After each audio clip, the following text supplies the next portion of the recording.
பேசலாம். நம்முடைய ஆண்டவரும் அருமை இரட்சகரும் மீட்பருமான கர்த்தராகிய இயேசு கிறிஸ்துவின் இனிய நல்நாமத்திலே உங்கள் ஒருவருக்கும் வாழ்த்துக்கள் சொல்கிறேன்.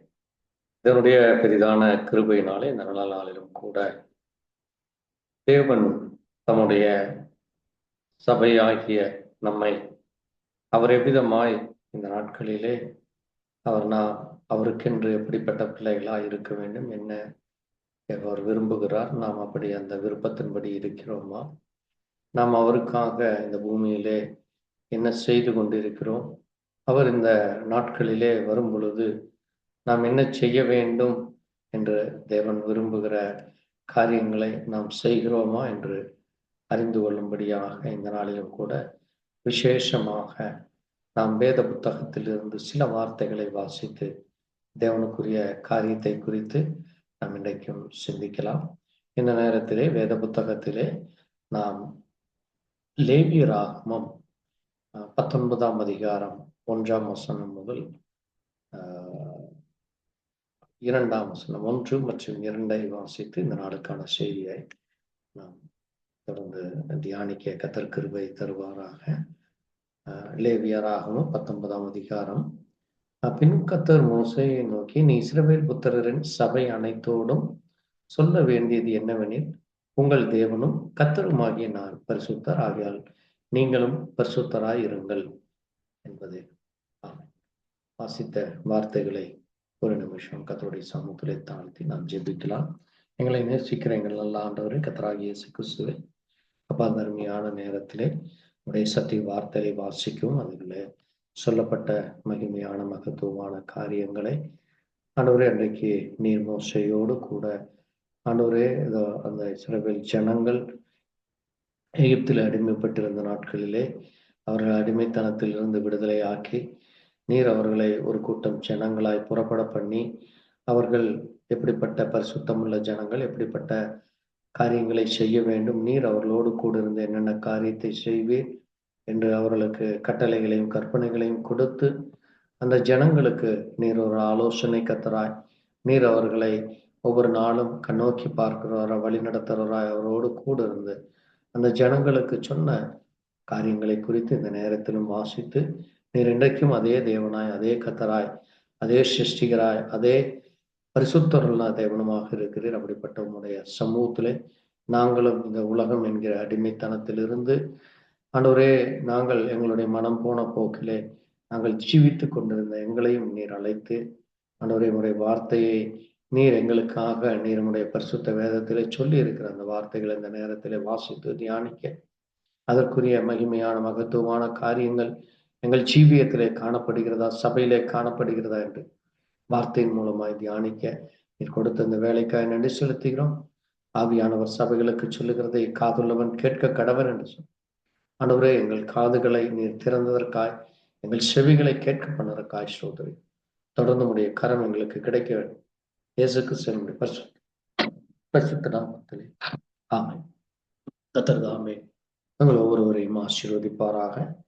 தேவனுடைய கிருபையினாலே நாம் இன்றைக்கு மீண்டுமாக இந்த மாதத்திலே இந்த 30 நாட்கள் கர்த்தர் நமக்கு கிருபையாய் ஆசீர்வதித்து இந்த 30ஆம் நாளிலும் கூட தேவனுடைய சத்திய வார்த்தைகளை குறித்து தியானிக்க கர்த்தர் நமக்கு கிருபை கொடுத்திருக்கிறார். இந்த நேரத்திலே நாம் வாசித்த இந்த வார்த்தையிலே ஆண்டவர் அன்றைக்கு இஸ்ரவேல் ஜனங்கள் அங்கே தேவ சமூகத்திலே கூடியிருக்கிற பொழுது கர்த்தர் மோசேயை நோக்கி, நான் உங்கள் தேவனாகிய கர்த்தர், நான் பரிசுத்தராய் இருப்பது போல நீங்களும் பரிசுத்தராய் இருக்க வேண்டும் என்று சொல்லி இருக்கிறதை நாம் இங்கே பார்க்க முடியாது. இதே காரியத்தை அப்போஸ்தலனாகிய பேதுருவும் தன்னுடைய பேதுரு எழுதின நிருபத்திலே அவர் சொல்லி இருக்கிறார். அது மட்டுமல்ல, அங்கே கொரிந்தியர் புஸ்தகத்திலே நாம் வாசிக்கிற பொழுது அப்போஸ்தலனாகிய பவுலும் இதே காரியத்தை குறித்து அங்கே சொல்லி இருக்கிறதை நாம் கொரிந்தியர் புஸ்தகத்திலே நாம் வாசிக்க முடிகிறது. ஏனென்றால் தேவன் அவர் ஒரே தேவனாய் இருக்கிறார், அவர் மாறாதவராய் இருக்கிறார், அவர் பரிசுத்தமுள்ள தேவனாக இருக்கிறார். ஆகவே கர்த்தர் என்பதும் சபை என்பதும் அது அவருடைய சரீரமாக இருக்கிறது. ஆகவே எப்படி அன்றைக்கு ஆதாமிலிருந்து ஏவாள் பிரிக்கப்பட்டு அவர்கள் இருவரும் ஒரே மாம்சமாய் இருந்தார்கள் என்று நாம் பார்க்கிறோம். அதே போல அங்கே இந்த சபையானது அது தேவனுடைய சரீரமாக இருக்கிறது. அதைத்தான் இங்கே அப்போஸ்தலனாகிய பவுல் 1 கொரிந்தியர் 6ஆம் அதிகாரத்திலே ஒரு மிக முக்கியமான ஒரு காரியத்தை அவர் சொல்லுகிறார். பாருங்கள், 15ஆம் வசனத்திலே, உங்கள் சரீரங்கள் கிறிஸ்துவின் அவயங்கள் என்று அறியீர்களா என்று அவர் கேட்கிறார். ஆகவே இந்த சரீரம் நம் ஒவ்வொருவருடைய சரீரம், நாம் இந்த உலகம் முழுவதும் அங்கே கோடிக்கணக்கான இடங்களிலே கோடிக்கணக்கான பெயர்களை கொண்டு நாம் ஜீவித்தாலும் நாம் ஒவ்வொருவரும் கர்த்தராகிய இயேசு கிறிஸ்து என்கிற அந்த சரீரத்தின் அவயங்களாக இருக்கிறோம்.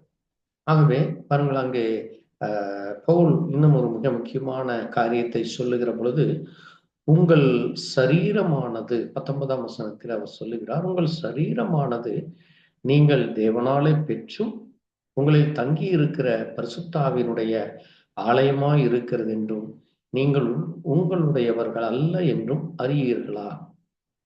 கிரகித்து கொள்ளப்பட்டீர்களே.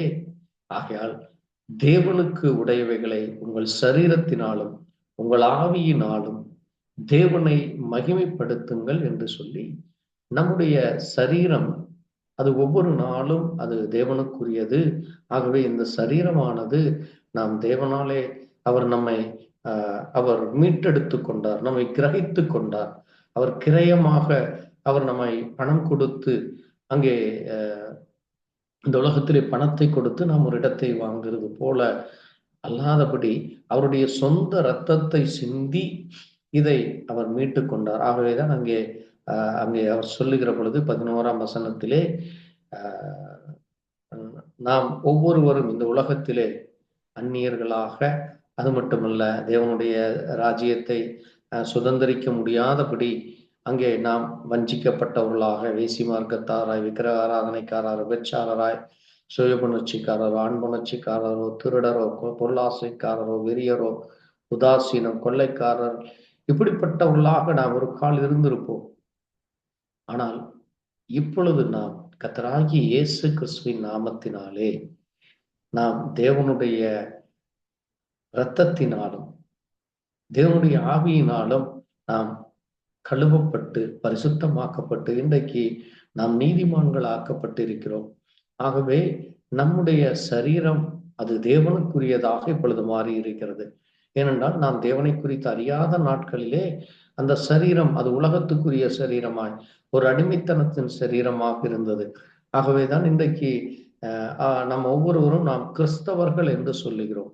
ஆகவே இந்த சரீரமானது தேவன் பரிசுத்தமாக இருக்க வேண்டும் என்று அவர் மிக அவசியமாக சொல்லியிருக்கிறார். அதைத்தான் அங்கே இன்னும் பழைய ஏற்பாட்டிலே நாம் என்னாகும் புஸ்தகத்திலே வாசிக்கிற பொழுது 19ஆம் அதிகாரத்திலே அங்கே கர்த்தர் அந்த சபையை நோக்கி ஒரு காரியத்தை சொல்லுகிறார். பாருங்கள், 19ஆம் அதிகாரம் 20ஆம் வசனத்திலே, தீட்டுப்பட்டிருக்கிறவன் தன்னை சுத்திகரித்து கொள்ளாதிருந்தால் அவன் சபையில் இராதபடி அறுப்புண்டு போவான்.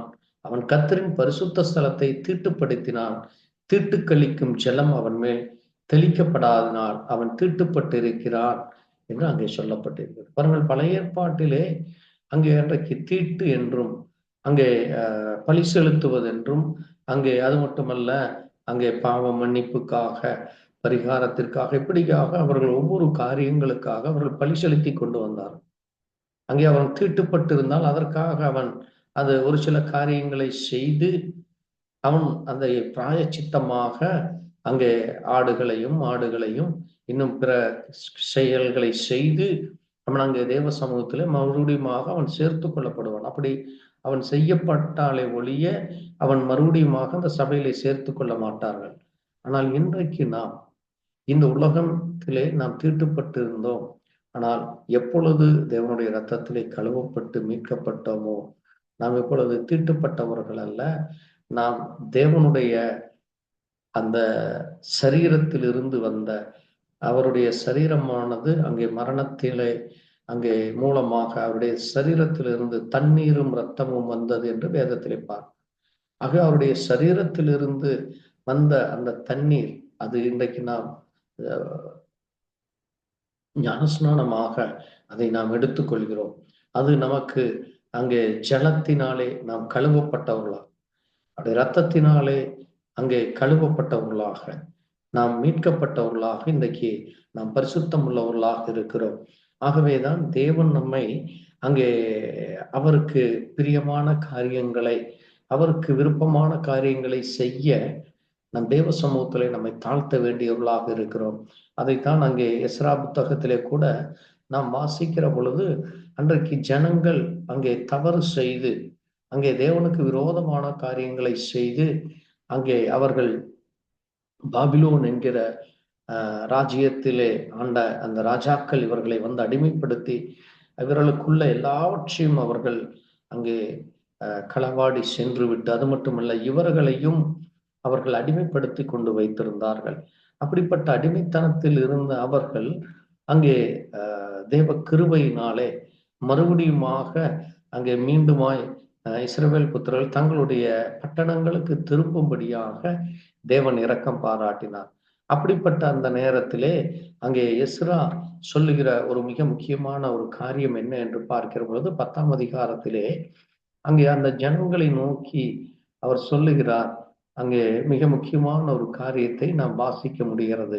பாருங்கள், 10ஆம் அதிகாரத்திலே அங்கே அங்கிருக்கிற ஜனங்கள் எல்லோரும் அங்கே தேவ சமூகத்திலே வந்து, நாங்கள் இப்படி தேவனுக்கு விரோதமான காரியங்களை, அருவறுப்புகளை, அக்கிரமங்களை, மீறுதல்களை செய்து, நாங்கள் தேவனுக்கு பிரியமில்லாத காரியங்களை செய்து நாங்கள் இப்படி அடிமையாகி போனோம்.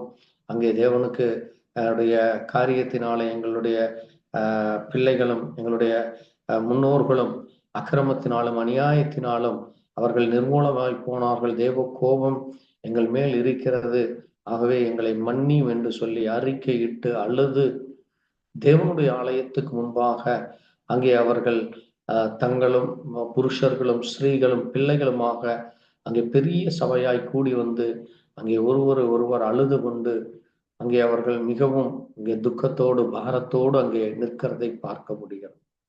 பாருங்கள், இன்றைக்கு இப்படிப்பட்ட காரியங்கள் நம்முடைய சபைகளிலே இருக்கிறதா? நம்முடைய சபைகளிலே இப்படி சபைக்காக, அங்கே தேசத்திற்காக, அல்லது சபையிலே அங்கே இருக்கிற புருஷர்கள், ஸ்திரீகள், பிள்ளைகள், அங்கே சபை மூப்பர்கள், சபை நடத்துகிறவர்கள், சபை பொறுப்பாளர்கள் செய்கிற தவறுகள், அல்லது மெய்ப்பன் செய்கிற தவறுகள், இப்படிப்பட்ட காரியங்களுக்காக அழுது ஜெபிக்கிற ஜனங்கள் இருக்கிறார்களா என்றால் அது மிகப்பெரிய கேள்விக்குறியாக இருக்கு. அதைத்தான் அங்கே நாம் என்னாகம புஸ்தகத்திலே வாசிக்கிற பொழுது அங்கே ஆண்டவர் ஒரு காரியத்தை சொல்லுகிறார். பாருங்கள், அன்றைக்கு இஸ்ரவேல் ஜனங்களுக்குள்ளாக ஒரு காரியமானது காணப்பட்டது. அவர்கள் அங்கே ஒருவர் முறுமுறுக்கிறவர்களாக, ஒருவர் தேவனுடைய தாசனுக்கு விரோதமாக எழும்புவராக இருந்த பொழுது அங்கே என்னாகம புஸ்தகம் 27ஆம் அதிகாரத்திலே கர்த்தர் அன்றைக்கு இருந்த ஜனங்களை பார்த்து ஒரு காரியத்தை சொல்லுகிறார். என்னாகமம் 27:16 அங்கே சொல்லும் பொழுது பாருங்கள், மோசே கர்த்தரை நோக்கி, கர்த்தருடைய சபை மெய்ப்பன் இல்லாத மந்தை போல் இராதபடி அந்த சபைக்கு முன்பாக போக்கும் வரத்துமா இருக்கும்படி, இங்கே போகவும் வரவும் பண்ணும்படி மாம்சமான அவருடைய ஆவிகளுக்கும் தேவனாகி கர்த்தர் அங்கே ஒரு அதிகாரியை ஏற்படுத்த வேண்டும் என்று சொல்லுகிற காரியத்தை நாம் பார்க்கிறோம். ஆகவேதான் இன்றைக்கும் சபையானது அங்கே மெய்ப்பன் இல்லாத ஆடுகளைப் போல் இல்லாதபடி தேவன் ஒவ்வொரு சபைக்கும், அது சிறிய கூட்டமோ பெரிய கூட்டமோ எப்படிப்பட்ட கூட்டமாக இருந்தாலும் அந்த சபையை நடத்துவதற்காக மெய்ப்பன் என்று ஒருவரை தேவன் ஏற்படுத்த இருக்கிறார். ஆகவே அந்த மெய்ப்பன் அங்கே பார்க்கிற பொழுது அந்த மெய்ப்பனுக்குள்ளாகவும் கூட தேவனுடைய ஆவி இருக்க வேண்டும்.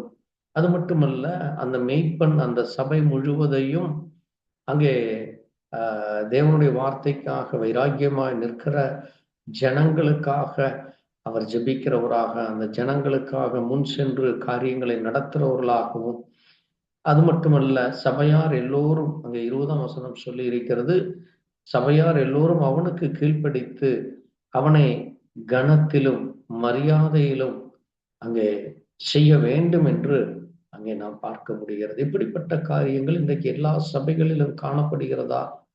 எல்லா இடங்களிலும் காணப்படுகிறதா என்றால், அங்கே சபையார் எல்லோரும் அங்கே மேய்ப்பருக்கு கீழ்ப்படுகிறார்களா?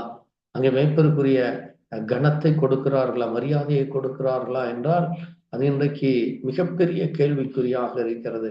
ஆனால் அதை செய்ய வேண்டும் என்று தேவன் விரும்புகிறார். ஆகவேதான் பாருங்கள், அங்கே நீங்கள் இதே அதிகாரத்தில் இன்னொரு காரியத்தை கூட நீங்கள் வாசிக்க முடியும். என்னாகுமா புஸ்தகம் 26ஆம் அதிகாரத்திலே 9ஆம் வசனத்திலே ஒரு காரியம் சொல்லப்பட்டிருக்கிறது. என்னாகமும் 26:9 அங்கே வாசிக்கிறேன் பாருங்கள். எலேபியன் குமாரர் நெமுவேல், தாத்தான், ஆபிரகாம் என்பவர் சபையில் பேர் பெற்றவர்களாயிருந்தும் கர்த்தருக்கு விரோதமாக போராட்டம் பண்ணி கோராகின் கூட்டாளியாகி மோசேக்கும் ஆரோனுக்கும் விரோதமாய் விவாதம் பண்ணினார்கள் என்று அங்கே நாம் பார்க்கிறோம்.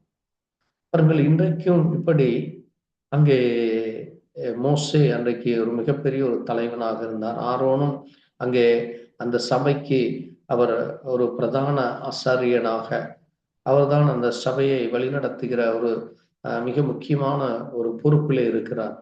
இவர்கள் இருவருக்கும் விரோதமாகவும் தேவனுக்கு விரோதமாகவும் அவர்கள் போராடுகிறார்கள் என்று இங்கே நாம் பார்க்க முடிகிறது. ஆகவேதான் அங்கே ஆண்டவர் சொல்லுகிறார் பாருங்கள், என்னாகமம் 14ஆம் அதிகாரத்திலே இந்த ஜனங்கள் செய்கிற காரியங்களை பார்த்து கர்த்தர் சொல்லுகிற ஒரு மிக முக்கியமான ஒரு வார்த்தையை நாம் இங்கே வாசிக்க முடிகிறது. 14ஆம் அதிகாரம் 27ஆம் வசனத்திலே 26ஆம் வசனத்திலே அங்கே கர்த்தர் மோசேயும் ஆரோனையும் நோக்கி, எனக்கு விரோதமாய் முறுமுறுக்கிற இந்த பொல்லாத சபையாரை எதுவரைக்கும் பொறுப்பேன்? இஸ்ரவேல் புத்திரர் எனக்கு விரோதமாய் முறுமுறுக்கிறதை கேட்கிறேன் என்று சொல்லுகிறார். இன்றைக்கும் சபைகளிலே ஏதாவது ஒரு சிறிய காரியமோ அல்லது பெரிய காரியமோ ஆனால் அங்கே சபையார்கள் முறுமுறுக்கிறதைத்தான் நாம் கவனிக்க முடிகிறது. அங்கே உண்மையாகவே அங்கே எஸ்ரா நாட்களிலே அங்கே சபைக்கிலே காணப்பட்ட குறைகளுக்காக, அங்கே சபையில் இருக்கிற ஜனங்களுடைய தவறுகளுக்காக அவர்கள் தேவ சமூகத்திலே அங்கே அவர்கள் அமர்ந்து அங்கே தேவ சமூகத்திலே தங்களுடைய அக்கிரமங்கள் பாவங்களை மன்னிக்கும்படியாக, தேவ இரக்கம் கிடைக்கும்படியாக, தேவ கிருபை கிடைக்கும்படியாக வேண்டுதலை விண்ணப்பத்தை செய்து அவர்கள் அங்கே தேவனுக்கு முன்பாக தங்களை தாழ்த்துகிறதை பார்க்கிறோம். அது மட்டுமல்ல, இன்னும் ஒரு காரியத்தை கூட நாம் பார்க்கிற பொழுது லேவியராகமத்திலே அங்கே தேவன் சொல்லுகிறார். 16ஆம் அதிகாரத்திலே ஒரு காரியத்தை நாம் வாசிக்க முடிகிறது. லேவியராகமம் 16ஆம் அதிகாரத்திலே நாம் வாசிக்கிற பொழுது 33ஆம் வசனத்திலே ஒரு முக்கியமான ஒரு காரியத்தை நாம் வாசிக்க முடிகிறது. பாருங்கள், அபிஷேகம் பெற்றவனும் தன் தகப்பன் பட்டத்திற்கு வந்த ஆசாரி ஊழியம் செய்கிறவன் பிரதிஷ்டை பண்ணுவான். ஆசாரியனே பாவநித்தி செய்யக்கடன். அவன் பரிசுத்த வஸ்திரங்களை சரண வஸ்திரங்களை உடுத்தி பரிசுத்த ஆலயத்துக்கும் ஆசாரிப்பு கூடாரத்துக்கும் பலிபீடத்திற்கும் பிராயச்சித்தம் செய்து ஆசாரியருக்காக சபையின் சகல ஜனங்களுக்காய் பாவ நிவர்த்தி செய்ய கடவன் என்று இங்கே சொல்லப்பட்டிருக்கிறது. இன்றைக்கு நாம் இங்கே ஜனங்களுக்காக இது பிராயச்சித்தம், அது மட்டுமல்ல பாவ நிவர்த்தி என்பது பாவ நிவர்த்திக்காக இயேசு கிறிஸ்துவினுடைய ரத்தம் சிந்தப்பட்டது. ஆனால் இன்றைக்கு சபையிலே காணப்படுகிற அங்கே 30ஆம் வசனம் சொல்லியிருக்கிறது, உங்கள் பாவமெல்லாம் நீங்கி உங்களை சுத்திகரிக்கும்படி உங்களுக்காக பாவ நிவர்த்தி செய்யப்படும் என்று சொல்லி இருக்கிறது. பாருங்கள், இந்த பாவ நிவர்த்தியை கர்த்தராகிய இயேசு கிறிஸ்துவின் ரத்தமே இன்றைக்கு நிவர்த்தி செய்கிறது. ஆனால் இந்த ஆசாரிய ஊழியம் செய்கிற அந்த மெய்ப்பனானவர் அந்த பலிபீடத்திலே பிரசங்க பீடத்திலே வந்து அந்த ஜனங்களுக்காக அவர்களுடைய குறைகளுக்காக அல்லது அவர்கள் அங்கே ஊழியங்களுக்கு விரோதமா, ஊழியர்களுக்கு விரோதமாய், அல்லது சபை பிள்ளைகளுக்கோ அல்லது சபையிலே காணப்படுகிற காரியங்களுக்காக அங்கே பிரிவினைகளையோ குழப்பங்களையோ போராட்டங்களையோ செய்கிற பொழுது அங்கே அவர்களுக்காக சபை பிள்ளைகளும் ஒன்று கூடி ஜெபிக்கிற பொறுப்பு அவர்களுக்கு வேண்டும் என்பதே இங்கே சொல்லப்பட்ட ஒரு மிக முக்கியமான ஒரு காரியமாக இருக்கிறது.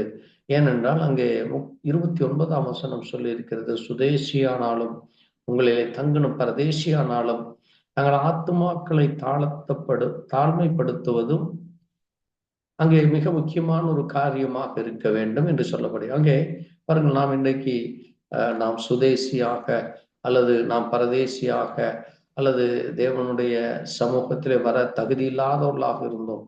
ஆனால் இன்றைக்கு தேவன் நம்மை கிருபையாய் அழைத்து நம்முடைய ஆத்துமாவை அவர் ரட்சித்தார் என்று நாம் விசுவாசிக்கிறோம். ஆகவே நாம் தேவ சமூகத்திலே நம் சபையிலே வரும் பொழுது நம்முடைய ஆத்துமாவை நாம் தாழ்மைப்படுத்தி, தனக்கு எல்லாம் தெரியும் என தனக்கு என்னால் தான் இந்த சபை வளருகிறது, என்னால் தான் இந்த சபையானது கட்டப்படுகிறது என்று சொல்லி அந்த மேட்டுமையின் ஆவியோ அல்லது குறை கூறுகிற ஆவியோ குற்றப்படுத்துகிற ஆவியோ தேவனுடைய பிள்ளைகளுக்கு இல்லாதபடி அங்கே தாழ்மைப்படுத்தி அங்கே ஊழியத்திற்கு உறுதுணையாக, ஊழியத்திற்கு அங்கே உடன் ஊழியம் செய்கிறவர்களாகவோ அல்லது அந்த ஊழியத்தை தாங்குகிற அங்கே பண ரீதியாகவோ ஜப ரீதியாகவோ அல்லது அங்கே தன்னால் முடிந்த காரியங்களை செய்கிற ஒரு பாத்திரமாக ஒவ்வொருவரும் இருக்க வேண்டும். அதுவே அங்கே தங்களுடைய ஆத்துமாக்களை தாழ்மைப்படுத்தி அங்கே மற்ற ஆத்துமாக்களுக்காக ஜெபிக்கிற ஜெப வீரர்களாய் மாற வேண்டும் என்று தேவன் விரும்புகிறார்.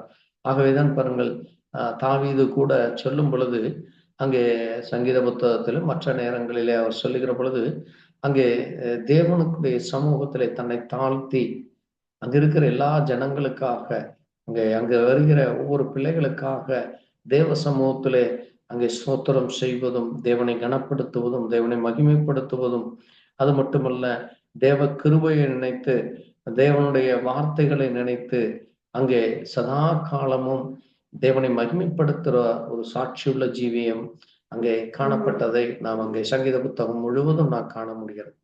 ஏனென்றால் சங்கீதக்காரன் தாவீது சொல்லும் பொழுது, என் தாய் என்னை பாவத்திலே கர்ப்பம் தரித்தாள் என்று சொல்லி, அது மட்டுமல்ல எனக்கு விரோதமாய் எழும்புகிறார்கள், என்னை அங்கே கொன்று போட பார்க்கிறார்கள், என்னை அங்கே என்னுடைய மீறுதல், என்னை அங்கே என்னுடைய பாவம் என் தலைக்கு மேலா இருக்கிறது, இப்படியாக அநேக காரியங்களை சொல்லி ஆனாலும் தேவ சமூகத்திலே தன்னை தாழ்த்தி ஒவ்வொரு நாளும் ஒவ்வொரு நிமிஷமும் தேவனுடைய கிருபைக்காக, தேவனுடைய இரக்கத்திற்காக, தேவனுடைய தயவுக்காக அவர் ஜெபித்து கொண்டிருப்பதும் கர்த்தரை மகிமைப்படுத்துவதும் கர்த்தரை கனப்படுத்துவதும் அங்கே காணப்படுகிறது. ஆக இந்த பூமியிலே பிறந்த நாம் ஒவ்வொருவரும் ஏதாவது ஒரு சூழ்நிலைகளிலே நாம் எப்படியும் ஒரு பலவீனமாய் போவோம்.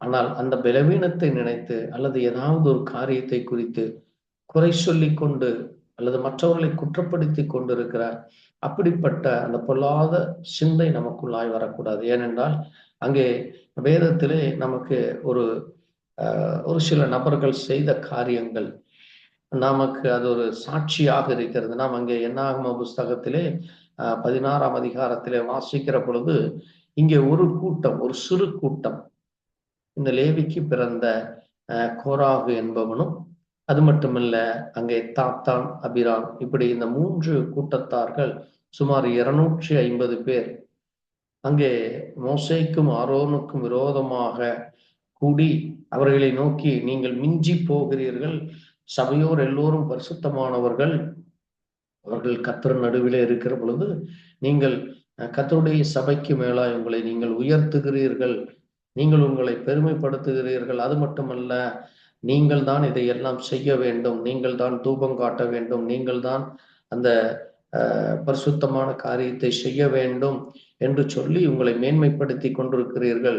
நீங்கள் இருவரும் உங்களை நீங்கள் அங்கே தேவனுக்கு சமமாக செய்வது போல இப்படியாக அவர்கள் பேசுகிற காரியமானது அதை கேட்டு மோசே முகங்குப்புற விழுது.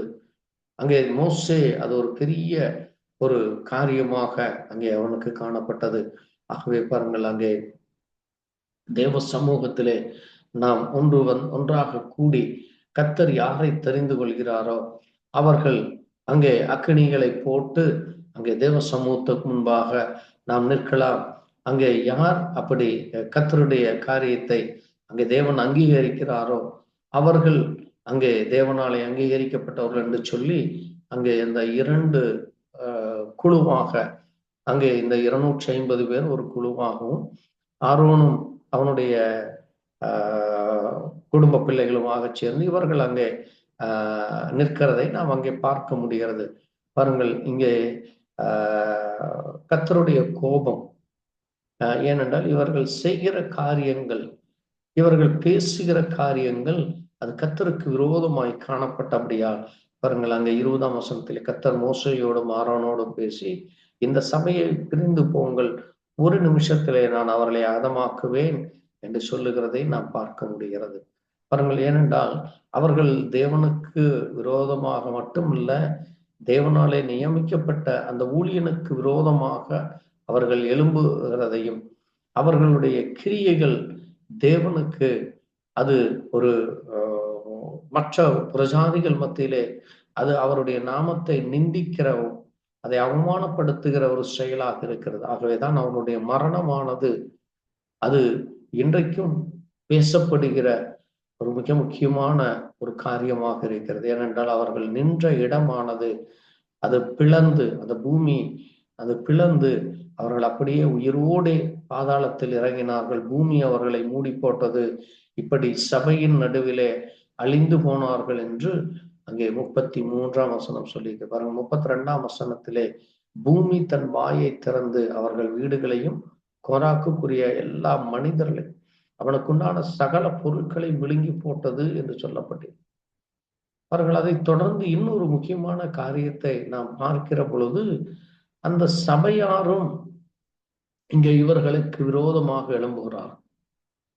அவர்கள் அப்பொழுது தேவன் இந்த சபையை நான் அதமாக்குவேன் என்று சொல்லுகிற பொழுது அங்கே மோசேயும் ஆரோனும் அங்கே தேவனுக்கு முன்பாக வந்து, இந்த ஜனங்களை நீர் கொன்று போடாதேயும் என்று சொல்லி அந்த ஜனங்களுக்காக அங்கே தூப வர்க்கம் காட்டுகிறார். ஆனால் அதற்குள்ளாக அங்கே கோராகுக்கு அங்கே பரிந்து பேசின சுமார் 14,700 பேர் மரித்து போனார்கள் என்றும், அது மட்டுமல்ல 50ஆம் வசனத்திலே வாதை நின்று போனது, அது நிறுத்தப்பட்டது என்று அங்கே பார்க்கிறோம். பாருங்கள், இந்த காரியம் ஏன் வேதத்திலே தேவன் வைத்திருக்கிறார் என்றால், இன்றைக்கும் புதிய ஏற்பாட்டிலும் கூட இந்த நாட்களிலே காணப்படுகிற மிக பெரிய ஒரு அது தேவனுடைய ஊழியர்களுக்கும் அது மட்டுமல்ல சபை பிள்ளைகளுடைய காரியங்களை இது ஒரு அடையாளமாக தேவன் வேதத்திலே வைத்திருக்கிறார். அவர்கள் தேவனுடைய ஊழியக்காரர்களிடத்திலே குறைகளை காணப்படும் பொழுது அந்த ஊழியருக்காக ஜெபிக்க வேண்டியதை அல்லாமல் குறைகளை சொல்லி அங்கே தேவனுக்கு விரோதமாக அல்லது கர்த்தருடைய பரிசுத்தத்துக்கு விரோதமாக அங்கே எழும்பக்கூடாது என்று இங்கே சொல்லப்பட்டிருக்கிறது. ஏனென்றால் அந்த ஊழியர் அவர் பரிசுத்தமாக இருக்க வேண்டும், உண்மையாக இருக்க வேண்டும். அந்த கொடுக்கப்பட்ட ஊழியத்திலே அவர் அங்கே சரியாக இருக்க வேண்டும். அதைத்தான் இங்கே மோசே கூட அங்கே சொல்லுகிற பொழுது, நான் இந்த ஜனங்களிடத்திலிருந்து நான் உங்களுக்கு ஏதாவது நான் எடுத்துக்கொண்டேனா, நான் உங்களிடத்தில் எதையாவது நான் அங்கே தேவனுக்கு பிரியமில்லாத காரியத்தை நான் செய்தேனா என்று சொல்லி அங்கே சொல்லுகிறார். பாருங்கள், அங்கே 15ஆம் வசனத்திலே அப்பொழுது மோசே கடும் கோபம் உண்டது. கர்த்தர் அவனை நோக்கி, அவர்கள் செலுத்தும் காணிக்கைகளை அங்கீகரிப்பாரையாக நான் அவர்களிடத்தில் ஒரு கழுதை முதலாய் எடுத்துக்கொள்ளவில்லை, அவர்களில் ஒருவனுக்கும் யாதொரு பொல்லாப்பும் செய்யவில்லை என்று சொல்லுகிறார். அவர்கள் அவ்வளவு வைராக்கியமாக அங்கே மோசே நிற்கிறார். அவர் தன்னுடைய காரியத்திலே அவர் எந்த ஒரு தனி மனிதனுக்கும் எந்த ஒரு பொல்லாப்பும் செய்யவில்லை. அது மட்டுமல்ல, அவர் தனக்காக எந்த ஒரு பொருளையும் அவர் எடுத்துக்கொள்ளவில்லை என்று அவருடைய ஜீவியத்தை குறித்து அவர் அங்கே சாட்சி சொல்வதை கர்த்தரும் அங்கீகரிக்கிறார். இதுதான் அங்கே ஊழியக்காரருக்கும் மற்றவர்களுக்கும் உள்ள வித்தியாசமாக இருக்கிறது. இப்படிப்பட்ட அந்த வைராக்கியம் உள்ள ஒரு ஊழியம் அங்கே மோசே செய்தார். அதைத்தான் இன்றைக்கு இருக்கிற ஊழியர்களிடத்திலும் தேவன் எதிர்பார்க்கிறார். ஏனென்றால் ஊழியம் என்பது தேவனாலே அழைக்கப்பட்ட அது ஒரு பெரிய அழைப்பு. ஆகவேதான் வேதமும் சொல்லி இருக்கிறது, ஆரோனை போல் அழைக்கப்படாவிட்டால் என்று சொல்லப்படுது.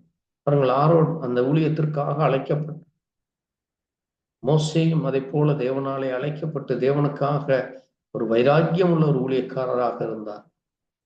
அங்கே வேதம் சொல்லியிருக்கிறது, மோசே தேவனுடைய வீட்டிலே எங்கும் உண்மையுள்ளவனாய் இருந்தான் என்று இங்கே புதிய ஏற்பாட்டிலும் வாசிக்க முடிகிறது. அவர்கள் அவ்வளவு தூரம் அவர் எல்லா இடங்களிலேயும் உண்மையாக இருக்கிறார். இன்றைக்கு இப்படிப்பட்ட காரியங்கள் சபையிலேயும் சபையை நடத்துகிற ஊழியரிடத்திலும் காணப்படுகிறதா என்றால் அது ஒரு மிகப்பெரிய கேள்விக்குறியாக இருக்கிறது. ஏனென்றால் அன்றைக்கு இருந்த தேவன் தான் இன்றைக்கும் அவர் பரிசுத்தாவின் ரூபத்திலே சபையிலே அவர் நடமாடிக்கொண்டிருக்கிறார். ஆகவேதான் நாம் கிறிஸ்துவனுடைய சரீரமாக இருக்கிறோம். அப்படிப்பட்ட அந்த சரீரத்திலே அங்கே நாம் மோசேயை போல அவர் எவ்வளவாக அங்கே தேவனுடைய காரியத்திலே வைராக்கியமாயிருந்தாரோ, எவ்வளவாக அவர் எந்த ஒரு பொருளை குறித்தோ அல்லது எந்த ஒரு பொல்லாப்பும் செய்யாமல் தேவனுக்காக உண்மையாய் பிரியமாய் நடந்து கொண்டாரோ, அதை போல சபை மேய்ப்பனும் சபையிலே அந்த பொறுப்பில் இருக்கிறவர்கள் அங்கே அந்த 5 விதமான ஊழியத்தை செய்கிறவர்களும், ஏனென்றால் அங்கே எபேசியரிலே நாம் வாசிக்கிற பொழுது அந்த 5 விதமான ஊழியம் அங்கே சொல்லப்பட்டிருக்கிறது. அந்த 5 விதமான ஊழியத்திலே அது தேவனுக்கு பிரியமாக இருக்க வேண்டும். அதாவேதான் அங்கே எபேசியர் 4ஆம் அதிகாரத்திலே அங்கே சொல்லப்பட்டிருக்கிறது. உங்களுக்கு உண்டான அழைப்பிலே எபேசியர் 4:4 உங்களுக்கு உண்டான அழைப்பிலே நீங்கள் ஒரே நம்பிக்கைக்கு அழைக்கப்பட்டது போல ஒரே சரீரம், ஒரே ஆவி உண்டு, ஒரே கர்த்தர், ஒரே விசுவாசம், ஒரே ஞானஸ்நானம் என்று சொல்லப்பட்டிருக்கிறது. ஆகவே அங்கே பழைய ஏற்பாட்டில் இருந்த அதே கர்த்தர் தான் இன்றைக்கும் அவர் கர்த்தராய் இருக்கிறார். அதே தேவன் மேல்தான் நாம் இன்றைக்கும் விசுவாசம் வைக்கிறோம். ஆபிரகாம், யாக்கோபு, ஈசாக்கு, மோசே, இப்படி எல்லா தேவ மனுஷர்கள் யார் மேல் விசுவாசம் வைத்தார்களோ அந்த ஒரே விசுவாசத்தை தான் இன்றைக்கு நாம் கர்த்தராகிய இயேசு கிறிஸ்துவின் மேலே வைத்திருக்கிறோம். அவர்கள் அன்றைக்கு விருத்த சேதனம் செய்தார்கள். இன்றைக்கு நாம் ஞானஸ்நானம் எடுத்து நம்ம எல்லோருக்கும் தேவன் பிதாவாக இருக்கிறார். அவர் நம்ம எல்லோர் மேலும் நம்ம எல்லோரோடும் நம்ம எல்லோருக்குள்ளும் அவர் இருக்கிறார். ஆகவே பாருங்கள், அப்படிப்பட்ட அந்த தேவன் இன்றைக்கு அங்கே 13ஆம் வசனம் 12ஆம் வசனம் சொல்லி இருக்கிறது, பரிசுத்தவான்கள் சீர்பொருந்தும் பொருட்டு. பாருங்கள், இன்றைக்கு நாம் தேவனுடைய பரிசுத்தவான்களா இருக்கிறோம். நாம் சீர்பொருந்த வேண்டும். We have to rectify. நமக்குள்ளாக இருக்கிற அந்த பழைய காரியங்களை, அங்கே பழைய மனுஷனை, பழைய ஜீவியத்தை அதை சரிப்படுத்தும்படியாக தேவன் என்ன செய்கிறார் என்றால், சுவிசேஷ ஊழியத்தின் வேலைக்காகவும் கிறிஸ்துவின் சரீரமாகிய சபையானது பக்தி விருத்தி அடைவதற்காகவும் அவர் சிலரை அப்போஸ்தலராகவும், சிலரை தீர்க்கதரிசிகளாகவும், சிலரை சுவிசேஷராகவும், சிலரை மேய்ப்பராகவும், போதகராகவும் ஏற்படுத்தி இருக்கிறார். இங்க 5 விதமான ஊழியம் சொல்லப்பட்டிருக்கிறது. சபை அது பக்தி உரிய அடைவதற்காக. அது மட்டுமல்ல, தேவனுடைய அந்த தேவன் ஆண்டவர் சொன்ன, கர்த்தராகிய இயேசு கிறிஸ்து சொன்ன சர்வ சிருஷ்டிக்கும் சுவிசேஷம் பிரசங்கிங்கள் என்கிற அந்த சுவிசேஷத்தின் வேலையை செய்வதற்காக அங்கே அப்போஸ்தலர்களையும் தீர்க்கதரிசிகளையும் சுவிசேஷர்களையும் மேய்ப்பர், போதகர், இப்படி 5 பதவிகள் இருக்கிறது. இந்த 5 பேரும் சேர்ந்துதான் ஒரு சபையாக இருக்கிறது. இந்த சபை சீர்கூர்ந்த வேண்டும். அது மட்டுமல்ல, சபையானது பக்தி விருத்தி அடைய வேண்டும். ஆகவேதான் அங்கே 14ஆம் வசனம் சொல்லு, இனி நீங்கள் குழந்தையாயிரம் மனுஷனுடைய சூதும் வஞ்சகத்திற்கு ஏத்திரமுள்ள தந்திரமுள்ள போதகமாகிய பலவித காற்றினால் அலைபோல் அடிக்கப்பட்டு அலைகிறவர்களாய் இருக்காமல் அன்புடன் சத்தியத்தை கை கொண்டு தலையாகிய கிறிஸ்துவுக்குள் எல்லாவற்றிலும் நாம் வளர்வர்களாக இருக்க வேண்டும் என்று அங்கே நமக்கு அப்போஸ்தலனாகிய பவுல் அங்கே ஒரு சபையானது அங்கே குழந்தைகளைப் போல நாம் ஏமாற்றப்பட்டோம், குழந்தைகளைப் போல நான் அதை அறியாமல் இருந்தேன் என்று அங்கே நம்மை குழந்தைத்தனமாக அல்லாதபடி அங்கே நாம் ஒரு புருஷனாக, ஒரு நல்ல ஒரு ஸ்திரீயாக சபை இருக்க வேண்டும் என்று அங்கே இன்றைக்கு மனுஷர்கள் செய்கிற அந்த சூதும் வாதும் வஞ்சகமும் தந்திரமும் அது இன்றைக்கு போதகத்தின் மூலமாக வந்திருக்கிறது. இன்றைக்கு அநேக சபைகளிலே அங்கே மனிதனை அங்கே நயவஞ்சகமாக அங்கே தேவனுடைய நாமத்தை குறித்தும் தேவனுடைய பிள்ளைகள் இப்படி செய்யலாம் அப்படி செய்யலாம் என்று பலவிதமான தந்திரமான யோசனைகளை போதகத்தின் மூலமாக கொடுத்து ஜனங்களை வஞ்சிக்கிற ஆவிகள் காணப்படுகிறது. அதைத்தான் ஆண்டவராகிய இயேசு கிறிஸ்துவும் அங்கே மத்தேயு 24ஆம் அதிகாரத்திலே அவர் அதை மிக அங்கே எச்சரிக்கையாக சொல்லி கொண்டு போகிறார். பாருங்கள், அவர் சொல்லுகிற அந்த காரியமானது அது நமக்கும் எச்சரிப்பாக இருக்கிறது. அங்கே அவர் சொல்லுகிற பொழுது அங்கே சொல்லுகிறார் பாருங்கள், 24ஆம் அதிகாரம் மத்தேயு 24:24 கள்ள கிறிஸ்துக்களும் கள்ள தீர்க்கதரிசிகளும் எழும்பி கூடுமானால் தெரிந்து கொள்ளப்பட்டவர்களையும் வஞ்சிக்கத்தக்கதாக பெரிய அடையாளங்களையும் அற்புதங்களையும் செய்வார்கள். இதோ முன்னதாக உங்களுக்கு அறிவிக்கிறேன் என்று அவர் சொல்லியிருக்கிறார். அவர்கள் இன்றைக்கு கள்ள கிறிஸ்துக்கள் கிறிஸ்துவின் பெயரை சொல்லி தன்னை ஒரு கிறிஸ்துவாகவும் தன்னை ஒரு தேவனுக்குரிய அந்த அந்தஸ்தில் இருக்கிற மனிதர்களாக தங்களை பெருமைப்படுத்தி தங்கள் அல்லாமல் அங்கே நீங்கள் இந்த சபை இல்லாமல் வேற சபைக்கு நீங்கள் சென்றால் நீங்கள் கிறிஸ்துவை சென்றடைய முடியாது, நீங்கள் தேவனிடத்திலே போக முடியாது என்று சொல்லி அங்கே தேவனுக்கு இணையாக தங்களை மேன்மை பாராட்டிக் கொள்கிற அநேக சபைகள் இன்றைக்கு காணப்படுகிறது. அது மட்டுமல்ல, தேவனுடைய பெயர்களே அங்கே தீர்க்க தரிசனம் சொல்லுவதும் பொய்யான தீர்க்க தரிசனங்களை சொல்லி அங்கே ஜனங்களை வஞ்சிக்கிற காரியங்கள் அல்லது ஏதாவது ஒரு காரியத்தை சொல்லி இப்படி அப்படி என்று சொல்லி அங்கே இந்த அடையாளம் வரும் அந்த அடையாளம் வரும் அற்புதம் இப்படி ஆகும் அப்படி ஆகும் இருக்கும் என்று சொல்லி ஏமாற்றுகிற ஒரு மிகப்பெரிய நயவஞ்சகத்தின் ஆவி இன்றைக்கு அநேக இடங்களிலே காணப்படுகிறது. இதை குறித்து இன்றைக்கு சோசியல் மீடியாக்களில் நாம் பார்க்க முடிகிறது. அங்கே ஒவ்வொருவர் செய்கிற தவறுகளை இன்றைக்கு அநேக ஜனங்கள் கேலியும் கிண்டலும் பரியாசமாய் செய்து தேவ நாமத்தை தூஷிக்கிற அளவுக்கு அது நடந்திருக்கு. அவர்கள் பழைய ஏற்பாட்டின் காலத்திலே எந்த மனுஷன் தேவநாமத்தை தூஷிக்கிறானோ அவர்களை கொலை செய்து அங்கே கல்லெறிந்து கொலை செய்கிறார்கள். ஆனால் இன்றைக்கு தேவன் கிருபையாய் இப்படி தூஷிக்கிறவர்களையும் அங்கே தேவனுக்கு விரோதமாய் பேசுகிறவர்களையும் அவர் அமைதியாய் கவனித்துக் கொண்டிருக்கிறார். ஏனென்றால் நாம் இன்றைக்கு கிருபையின் நாட்களிலே இருக்கிறோம். அன்றைக்கு அவர்கள் அங்கே நியாயப்பிரமாண நாட்களில் இருந்தார்கள். கண்ணுக்கு கண் பல்லுக்கு பல் அங்கே இரத்தத்துக்கு இரத்தம் என்று சொல்லி அங்கே அது நடந்தது. ஆனால் இன்றைக்கு நாம் கிருபையாய் தேவன் நம்மை மன்னிக்கிறார். அந்த கிருபையானது ஒரு நாள் நம்மை விட்டு போய் அது மீண்டுமாக இஸ்ரவேல் ஜனங்களுக்கு செல்லும். அப்பொழுது இங்கே மிக கடுமையான ஒரு அந்தகார இருளும் இங்கே கடுமையான ஒரு மிகப்பெரிய அங்கே வேதத்திலே சொல்லப்பட்டிருக்கிறபடி அது நம்மை இன்னும் அதிகமாக உபத்திரமும் அங்கே அதைத்தான் அங்கே 21ஆம் வசனத்திலே ஆண்டவர் சொல்லி இருக்கிறார். உலகம் உண்டானது முதல் இதுவரை சம்பவித்திராதும் இனிமேலும் சம்பவியாதுமான மிகுந்த உபத்திரவம் அப்பொழுது உண்டாயிருக்கும் என்று சொல்லப்படும். அது மிகுந்த உபத்திரம், ட்ரிபுலேஷன் பீரியட் என்று சொல்வார். அது மிகப்பெரியதாக இருக்கும். அது உலகம் உண்டானது முதல் அங்கே மோசே நாட்களிலோ ஆபிரகாமின் நாட்களிலோ நோவாவின் நாட்களிலோ அங்கே ஆதியாகமத்திலே ஆதாம் முதல்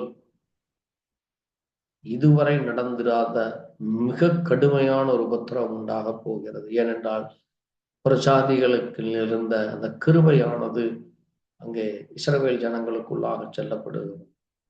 அங்கே யார் அவர்களை ஏற்றுக்கொண்டார்களோ அவர்களுக்கு அந்த கிருபை கிடைக்கும்.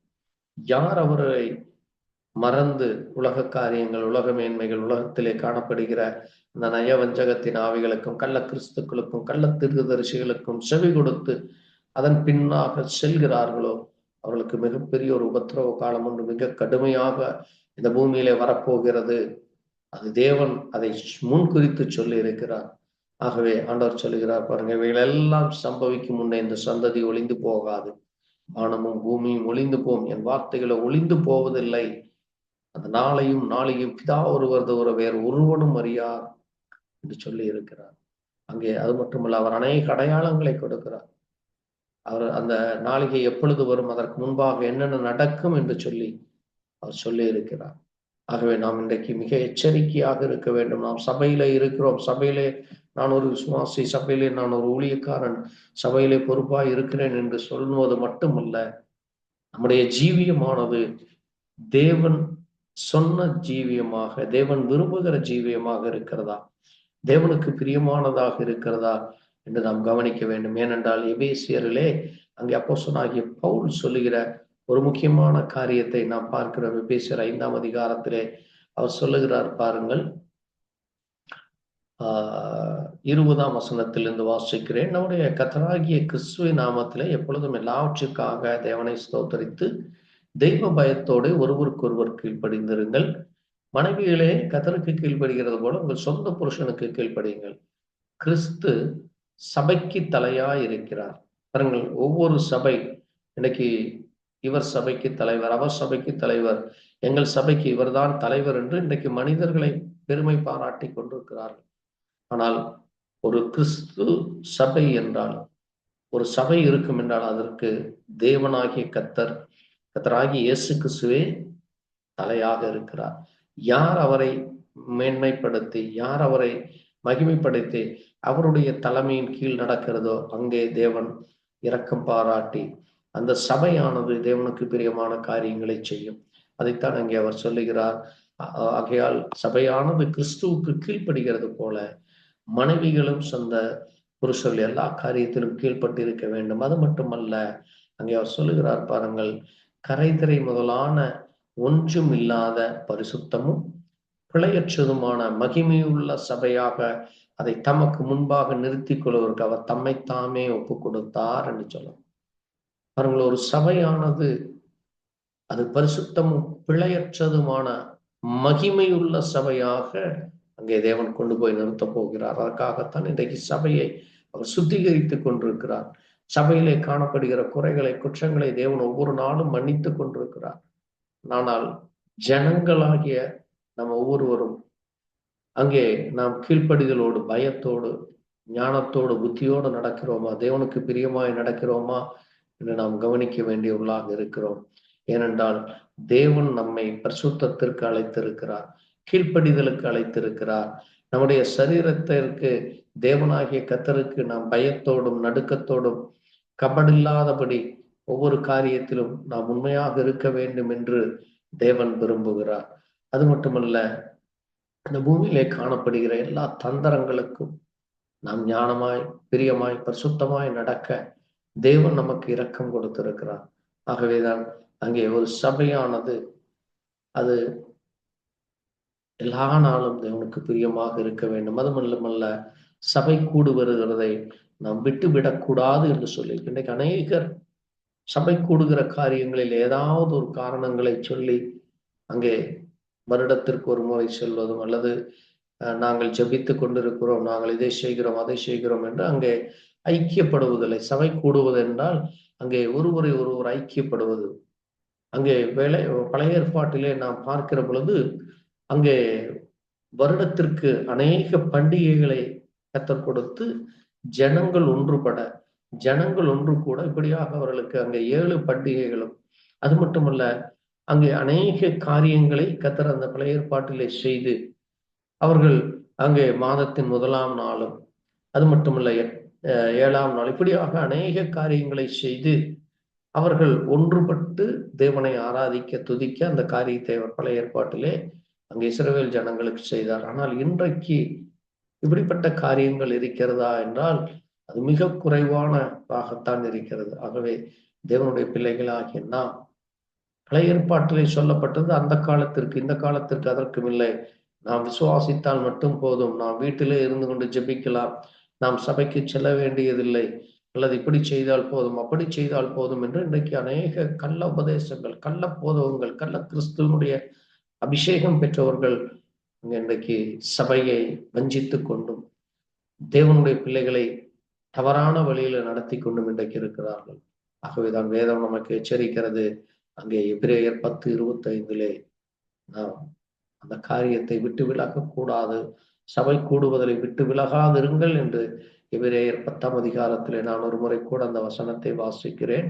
அது கவனமாக நாம் கேட்க வேண்டும். பாருங்கள், அங்கே 22ஆம் வசனத்திலிருந்து வாசிக்கிறேன் பாருங்கள். துர்மன சாட்சி நீங்க தெளிக்கப்பட்ட இருதயம் உள்ளவர்களாயும் சுத்த ஜலத்தால் கழுவப்பட்ட சரீரம் உள்ளவர்களாயும் உண்மையுள்ள இருதயத்தோடும் விசுவாசனத்தின் பூரண நிச்சயத்தோடும் சேரக்கடும். பாருங்கள், நாம் தேவனுடைய வீட்டிலே அங்கே நமக்கு ஒரு ஆசாரியர் இருக்கார், ஒரு மகா ஆசாரியர், பிரதான ஆசாரியராகிய கர்த்தராகிய இயேசு கிறிஸ்து ஒருவர் இருக்கிறார். நம்ம அவரிடத்திலே வரும் பொழுது நமக்குள்ள இருக்கிற எல்லா துர்மன சாட்சி நீங்கி தெளிக்கப்பட்ட இருதயம் உள்ளவர்களாய் அங்கே சபைக்கு வர வேண்டும். சுத்த ஜலத்தால் கழுவப்பட்ட சரீரம் உள்ளவர்களாக நாம் கூட வேண்டும். உண்மையுள்ள இருதயத்தோடும் விசுவாசத்தின் பூரண நிச்சயத்தோடும் அங்கே தேவனிடத்திலே வர வேண்டும். ஏனென்றால் நம்முடைய நம்பிக்கையை அறிக்கையிடுகிறதிலும் அசைவில்லாமல் உறுதியாக இருக்க கடவும் வாக்குத்தத்தம் பண்ணினவர் உண்மையாயிருக்கிறார். அது மட்டுமல்ல, அன்புக்கும் நற்கிரியைகளுக்கும் நாம் ஏவப்படும்படி ஒருவரை ஒருவர் கவனித்து சபை கூடுதலை சிலர் விட்டு விடுவது போல நாம் விட்டு விடாமல் ஒருவருக்கொருவர் புத்தி சொல்ல கடவும் நாளானது சமீத்தரா எவ்வளவாய் பார்க்க அவ்வளவாய் புத்தி சொல்ல வேண்டும் என்று இங்கே சொல்லப்பட்டிருக்கிறது.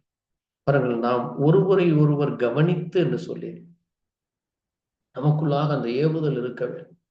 இந்த வாரம் ஒரு சகோதரன் வரவில்லை, ஒரு சகோதரி வரவில்லை, ஒரு குடும்பம் வரவில்லை, அல்லது அந்த ஊழியக்காரர்கள் பொறுப்பில் இருக்கிறவர் வரவில்லை, அல்லது ஊழியர் வரவில்லை என்றால் அவர்கள் ஏன் வரவில்லை, எதற்காக வரவில்லை, என்ன காரணம், என்ன ஏது என்று சொல்லி அவர்களை சந்திப்பதும், அவர்களை குறித்து அங்கே ஜெபிப்பதும், அவர்களுடைய பிரச்சனைகளை, அவர்களுக்கு ஏற்பட்டு இருக்கிற அந்த குழப்பங்களை, அவர்களுக்கு ஏற்பட்டு இருக்கிற தடுமாற்றத்தை குறித்து அங்கே ஜெபிக்கிறவர்களாக அவர்களை அங்கே தேவ சமூகத்திலே கொண்டு வர நம்ம ஒவ்வொருவரும் பிரயாசப்பட வேண்டும். அது தேவன் விரும்புகிற காரியமாக இருக்கு. அப்படிப்பட்டதானதான ஒரு ஐக்கியமுள்ள சபையை, ஒரு பரிசுத்தம் உள்ள சபையை, பிரியமுள்ள சபையை, சத்தியத்திற்காய் வாஞ்சியுள்ளவர்களா, அப்படிப்பட்டதான ஒரு நன்மையை, இரக்கத்தை, கிருபையை பெற்றவர்களாக நாம் இருக்க வேண்டும்.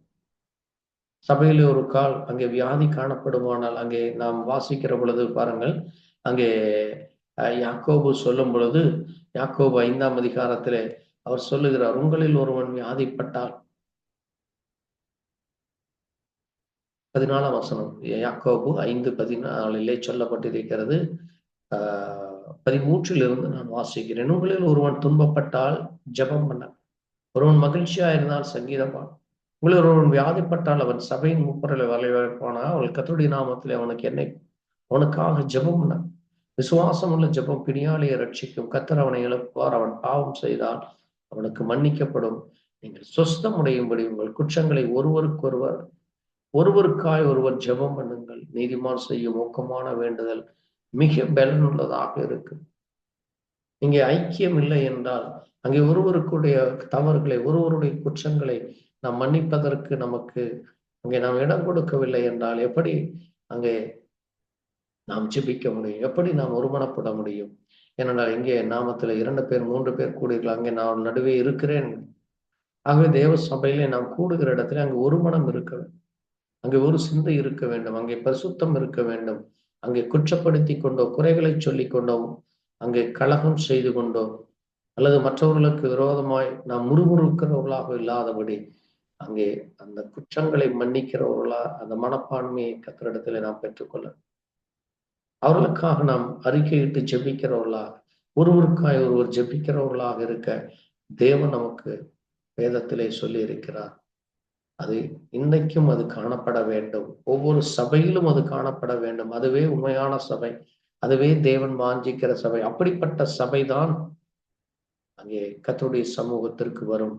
அப்படிப்பட்ட சபைதான் தேவன் விரும்புகிற ஒரு சபையாக இருக்கு. ஆகவே சபை எப்படி இருக்க வேண்டும், அது எப்படி நடந்து கொள்ள வேண்டும், தேவனை எப்படி விரும்புகிறார் என்று நாம் இன்றைக்கு அதை குறித்து தியானிக்க, அவர் பரிசுத்தராக இருப்பது போல நாமும் பரிசுத்தராக இருக்க வேண்டும் என்று வேதம் நமக்கு சொல்லி இருக்கிறது. அதைத்தான் அங்கே அப்போஸ்தலனாகிய பவுலும் நமக்கு அதை சொல்லி இருக்கிறார். ஆகவே நாம் தேவன் இந்த பூமியிலே அவர் வரப்போகிறார். அதைத்தான் அங்கே 1 பேதுரு 1ஆம் அதிகாரத்திலே அங்கே 15ஆம் வசனத்திலே சொல்லப்பட்டிருக்கிறது. உங்களை அழைத்தவர் பரிசுத்தராய் இருக்கிறது போல நீங்களும் உங்கள் நடக்கடையில் எல்லாவற்றிலும் நான் பரிசுத்தர், நீங்களும் பரிசுத்தராய் இருங்கள் என்று எழுதியிருக்கிறதே என்று இங்கே சொல்லப்பட்டது. ஆகவே நாம் மாசற்ற குற்றமில்லாத ஆட்டுக்குட்டியினுடைய கிறிஸ்துவனுடைய விலையேற பெற்ற இரத்தத்தால் மீட்கப்பட்டு இருக்கிறோம்.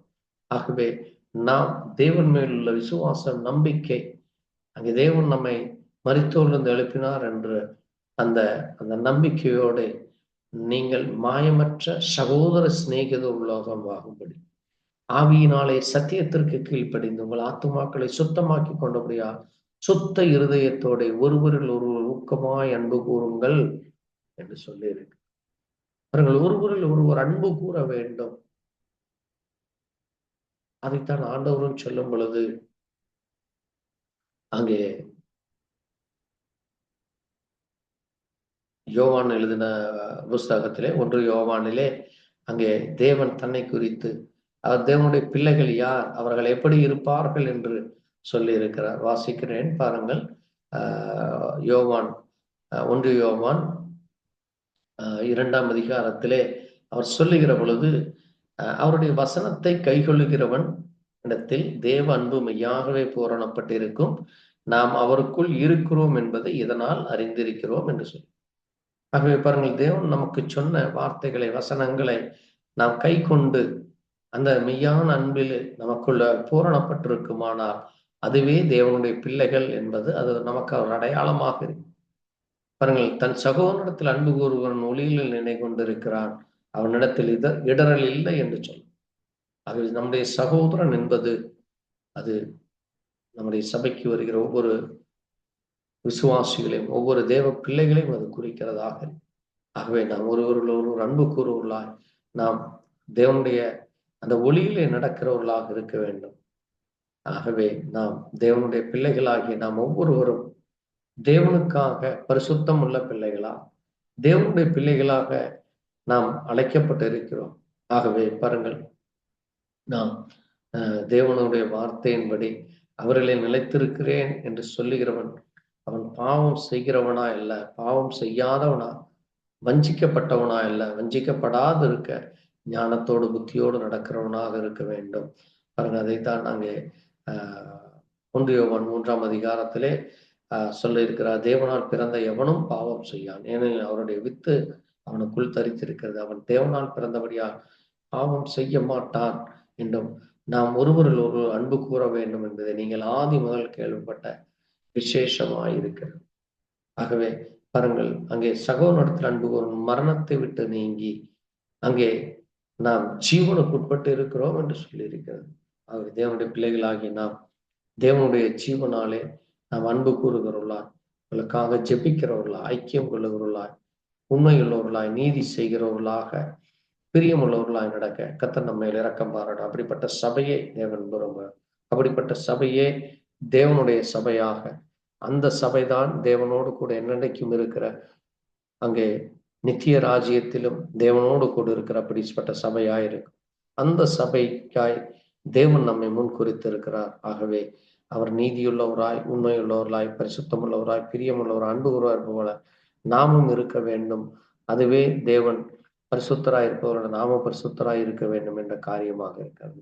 தேவன் இந்த நேரத்திலே அதை குறித்து தியானிக்கு இரக்கம் பாடுவதற்காக நன்றி சொல்லி நாம் ஜெபிக்கலாம். எங்களை நேசிக்கிற எங்கள் நல்ல ஆண்டவரே, கர்த்தராகிய இயேசுவே, உம்மை துதிக்கிறோம், ஸ்தோத்திரிக்கிறோம். இந்த நேரத்திலே ஆண்டவரே, ஒரு சபையானது அது எப்படிப்பட்ட சபையா இருக்க வேண்டும், அந்த சபையில என்ன காரியம் காணப்பட வேண்டும், அந்த சபையில என்ன காரியம் காணப்படக்கூடாது, அந்த சபையுடைய வளர்ச்சி எப்படி இருக்க வேண்டும், அந்த சபை எப்படிப்பட்ட ஆசீர்வாதத்திலே, நன்மையிலும், கிருபையிலும், இரக்கத்திலும் இருக்க வேண்டும் என்று வேதத்தின் மூலமாய் நாங்கள் வாசித்து தியானிக்க இந்த நேரத்தை எங்களுக்கு கொடுத்திருக்காய். தொடர்ந்து உடைய கரமங்களை வழிநடத்தட்டும். கேட்ட தேவ பிள்ளைகளை ஆசீர்வதி. ஒவ்வொரு சபையிலும் இதை போல சிந்தனை, இதை போல ஆண்டவரே ஒரே சிந்தையாயிருக்க, ஏக சிந்தை உள்ளவர்களாயிருக்க தேவன் இறக்க பாராட்டு. இயேசு கிறிஸ்துவினுடைய பரிசுத்த நாமத்திலே ஆமென். கர்த்தர் தாமே உங்களை ஒவ்வொருவரையும் ஆசீர்வதிப்பாராக. எங்களுக்காக, எங்களுடைய ஊழியங்களுக்காக ஜெபித்துக் கொள்ளுங்கள். கர்த்தர் உங்களோடு கூட இருப்பாராக. ஆமென். God bless you, my brother. Thank you, Jesus. ஸ்தோத்திரம் ஆண்டவரே. கர்த்தர் தாமே எங்களை ஆசீர்வதிப்பாராக. Praise the Lord.